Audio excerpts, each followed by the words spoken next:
एक गांव में एक किसान रहा करता था। उसके दो पुत्र थे, रामरतन और श्यामरतन। खेती बाड़ी करते हुए उनके दिन बहुत ही सुखपूर्वक बीत रहे थे। एक दिन वह बूढ़ा किसान बहुत बीमार पड़ गया। उसने अपने दोनों बेटों को अपने पास बुलाया और बोला, मेरे बच्चों, शायद अब मेरा अंतिम समय आ गया है। मैं चाहता हूँ कि मेरे मरने के बाद तुम दोनों भाई आपस में मिलजुल कर रहो और सुख शांति से जीवन व्यतीत करो। मैंने बुरे समय के लिए कुछ सोने की अशर्फियां इकट्ठी कर रखी हैं, जिन्हें मैंने घर के पिछवाड़े में पीपल के पेड़ के नीचे गाड़ रखा है। अब वे तुम्हारे काम आएंगे, लेकिन मुझसे यह वादा करो कि तुम दोनों आवश्यकता पड़ने पर ही उन्हें निकालोगे। दोनों बेटों ने कहा, हम वादा करते हैं पिताजी, जैसा आप कहेंगे हम वैसा ही करेंगे। ये सुनते ही बूढ़े किसान ने शांति से अपने प्राण त्याग दिए। दोनों भाइयों ने अपने पिता का अंतिम संस्कार कर दिया। पिता की मृत्यु से श्यामरतन बहुत दुखी था, लेकिन रामरतन को अपने पिता की मृत्यु का जरा भी दुख नहीं था।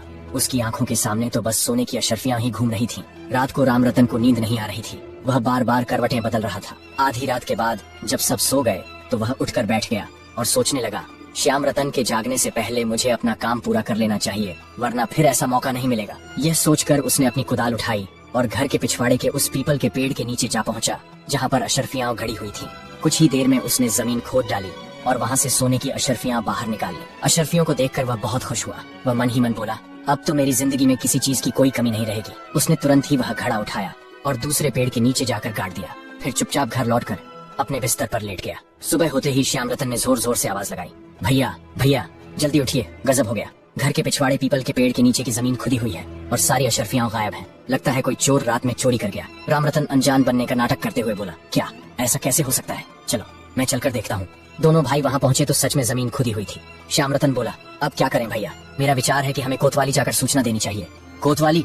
ये सुनकर रामरतन कुछ घबरा गया, लेकिन अगले ही पल अपने आप को संभालते हुए बोला, नहीं श्यामरतन, कोतवाली जाने की जरूरत नहीं है। श्यामरतन ने पूछा, क्यों भैया? रामरतन बोला, क्योंकि मैं अच्छी तरह जानता हूँ कि चोर कौन है जिसने अशर्फियां निकाली हैं। श्यामरतन चौंक कर बोला, क्या आप जानते हैं वो कौन है?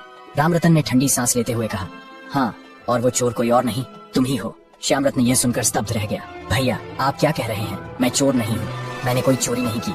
रामरतन बोला, हम दोनों के अलावा उन अशर्फियों के बारे में कोई नहीं जानता था, इसलिए साफ है कि तुम ही उन्हें लेना चाहते थे। श्यामरतन ने कहा, ऐसा मत कहिए भैया, मैं सच कह रहा हूँ, मुझे अशर्फियों के बारे में कुछ नहीं पता। रामरतन ने कठोर स्वर में कहा, मैं कोई सफाई नहीं सुनना चाहता।